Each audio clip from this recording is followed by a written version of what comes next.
Hey friends, welcome back. My name is Jason and I've got funny shaped feet. I've got fat feet. They're not that big. I wear like a 9.5, give or take, but my toe box is like a foot wide. Like a literal foot wide. It's ridiculous. I got funny shaped feet and I've had a really difficult time finding shoes and boots that fit my foot properly and just don't drive me insane. But guys, I think I may have found the solution. I was looking for a really simple leather boot that wasn't Gore-Tex, didn't have the fancy waterproof materials and stuff like that, because in my experience, Gore-Tex boots eventually get wet.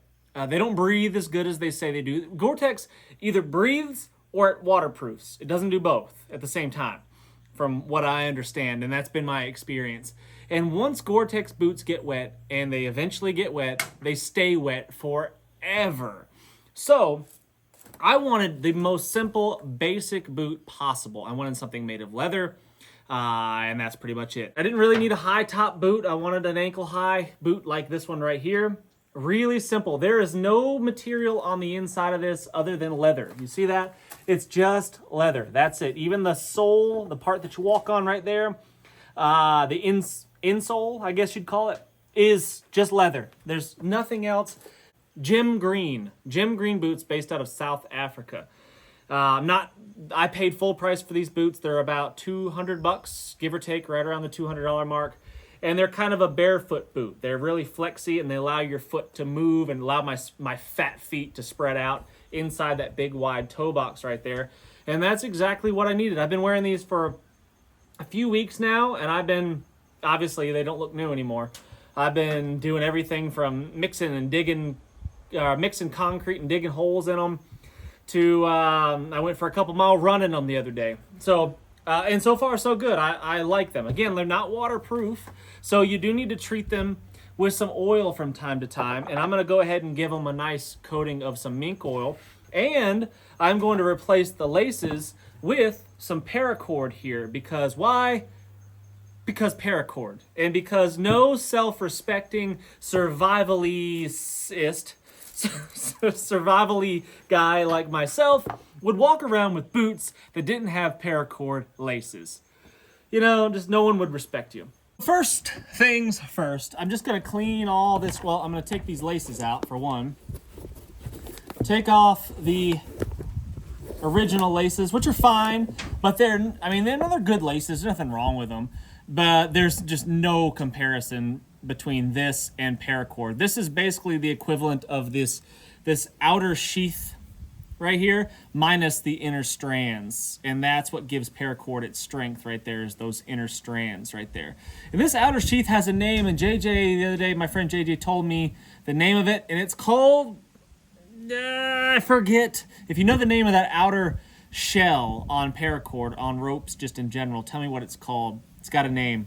So it's got a fun name. Anyway, so I'm going to be replacing that with some paracord. And I've got to clean the boots up, just get some of the surface dust off of them and dirt and crud and stuff from the past few weeks of wearing them. And dang, that wind. And then I'll be ready to put some oil on.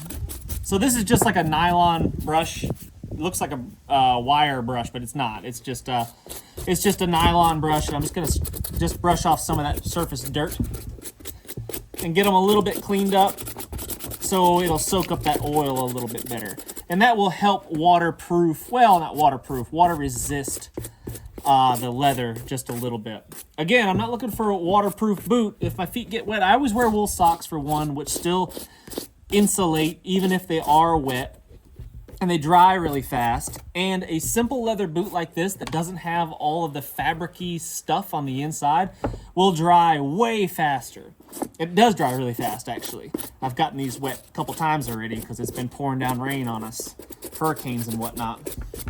So anyway, cleaning these up, once I get them all scrubbed fairly clean, not clean, but cleaner, I'll go ahead and put some of that mink oil on there.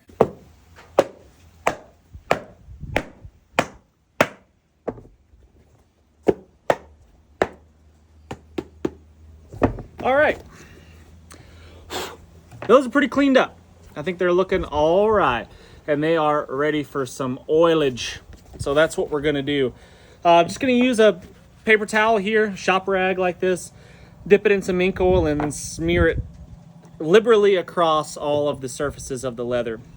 And by the way, these boots are resolable, so when you finally wear out the tread on the bottom here, you can get a brand new sole sewn on because of the way that this boot is designed. And that was another kind of, I guess not requirement, but request of mine when I was selecting a boot, is I wanted it to be resolable. I wanted to be able to wear it for quite a few years, even after I've worn the bottom out. This top part here, this leather part, is still going to be fine. It's still going to be in good shape. And it just seems kind of wasteful to wear a pair of shoes until the bottom gets wore out. The rest of it's fine. And it just seems wasteful to kind of throw it away. So I wanted something that I could resole and wear for several years. I'm hoping to get, 3+ years out of this one pair of boots if I resole the bottoms. And it is breezy. I think finally the rain is pretty much over after the hurricane went through. I think we got the last of it this morning, but the wind is still kicking. So there's your mink oil. Smells pretty nice.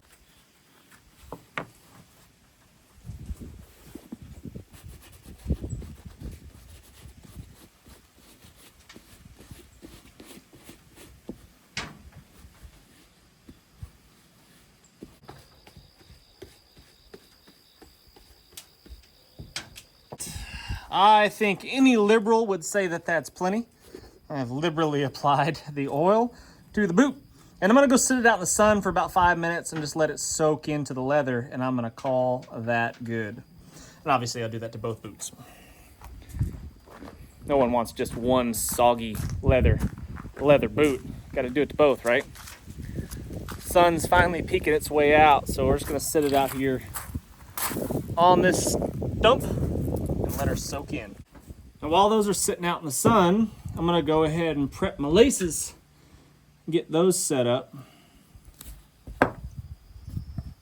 This wind is killing me. I do not want to have to go inside just to melt an end of the paracord. But we might have to. This breeze is relentless. There you go. Come on, baby.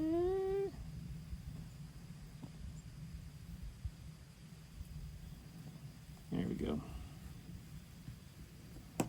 That's kind of what I like the ends of the paracord to end up looking like right there.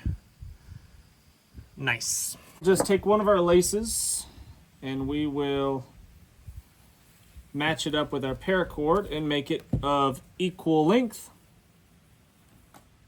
They were just about perfect length laces.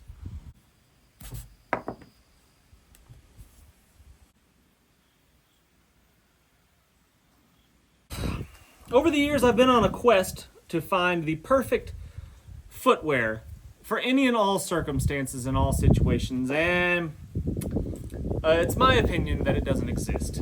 So there is a type of shoe for every job, but there isn't a shoe for every job. So oftentimes I get criticized for my footwear choices, right? So like, for example, like right now, I'm wearing sandals. These are some Bedrock sandals. Really like these. These were actually a gift from my friend Dustin from Wazoo Gear. He bought me these sandals. He's been wearing them for years and hiking mountains and stuff in them, and he knows I'm a sandal guy as well.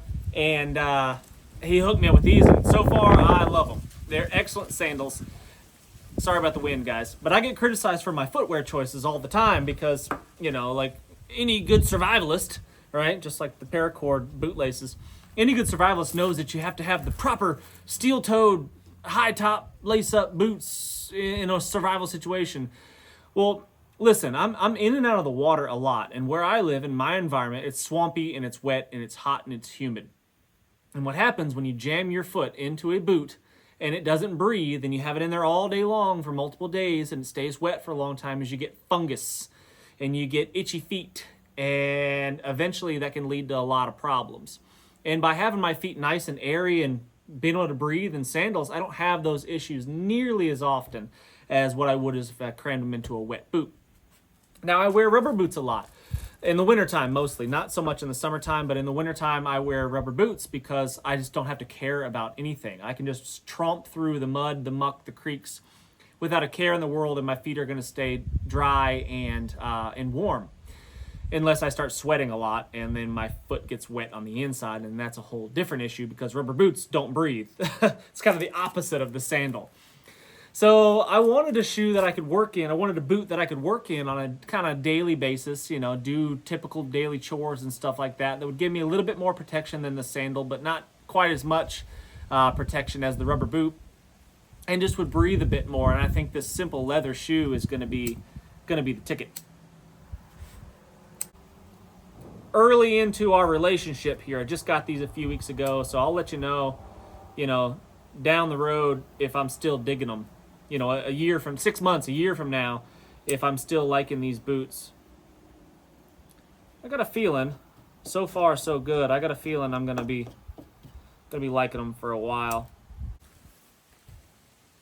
And there's 2 laces. Ka-chow. Boots have been sitting out here in the sun for at least 5 minutes now, soaking in the rays, soaking in that oil. I think we could just wipe off the excess here and they'll be ready for action.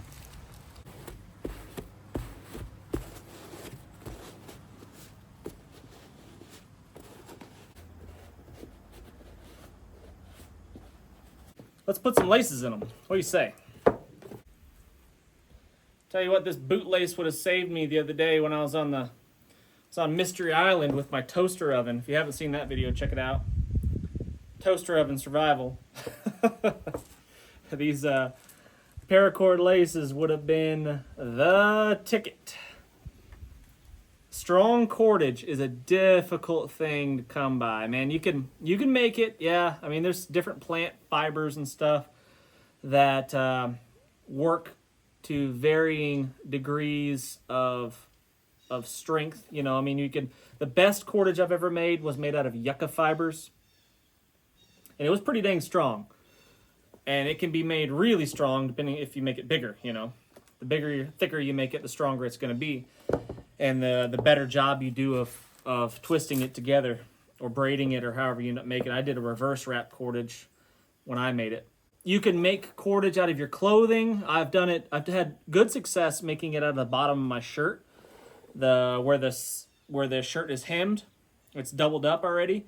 That works quite well to fabricate some sort of makeshift cordage, and it's pretty dang strong.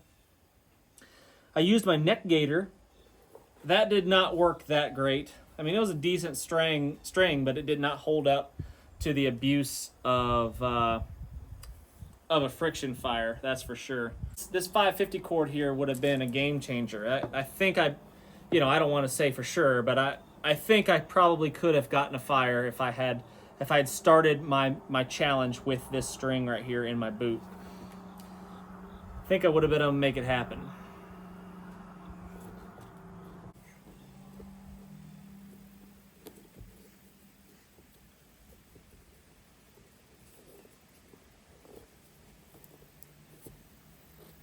Oh yeah. Perfect. I think that is going to work out just dandy. They paid full price for these. I actually reached out to the company and said, hey, would you be interested in working with me? And I got no response. Crickets. Do they know who I think I am? Yeah, I'm kind of a big deal. Tens of people around the world love me. How dare they not respond back to my inquiry? But anyway, so I paid full price for these boots. No sponsorship or anything like that. Jim Green out of South Africa.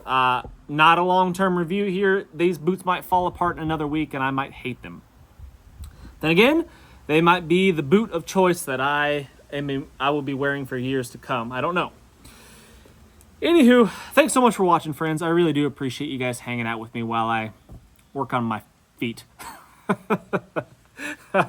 Please hit the thumbs up, subscribe if you haven't done so already. Leave lots of comments. Tell me what your go-to boot is. What have you had really good success with if you're a working man and you're out and about doing the things and the stuff. Thanks again, friends. Until next time, what's the worst that could happen? Let's just go on 3.